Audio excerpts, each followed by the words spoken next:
দুনিয়ায় বেঁচে থাকতে অহংকার করো না।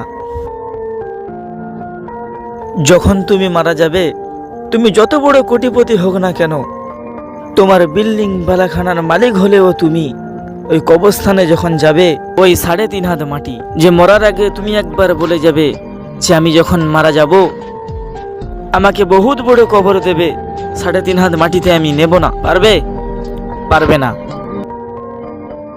বিল্ডিং বালাখানা সব পড়ে থাকে, আদরের সন্তান ওই দিন কই যাবে? কই যাবে ওই দিন আদরের সন্তান? বলবে না, বন্ধু বান্ধব কেউ বলবে না আপনি যদি সকালে মারা যান আপনার জহর ভাত আপনার জানাজা হবে। কেউ বলবে না আর একটা দিন থাকুক, আমার তো বাবা হয়। কেউ বলবে না আমার তো বন্ধু হয়, আর একটা দিন থাকুক। কেউ বলবে না আপনাকে কিন্তু দাফন করার জন্য সবাই ছুটাছুটি করবে। তাও কি তুমি এই দুনিয়ায় নিয়ে পড়ে থাকবে? তাও কি তুমি এই বন্ধু বান্ধব নিয়ে পড়ে থাকবে? তুমি মারা গেলে কেউ তোমার খোঁজ নেবে না।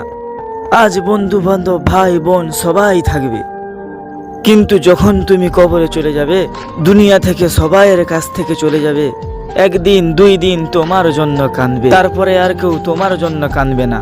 তুমি এই দুনিয়ায় যাদের জন্য ব্যাক করে যাচ্ছ, সেই দিন এরাই একদিন পর হয়ে বসে থাকবে।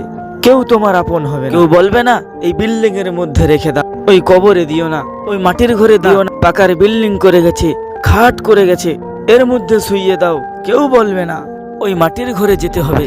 তাও কি তুমি অহংকার করবে? তুমি কি নিয়ে অহংকার করো? তোমার কি আছে? ঘুমানোর পর যদি তোমার ঘুম ভাঙে সকাল, আর যদি না ঘুম ভাঙে তাহলে পরকাল।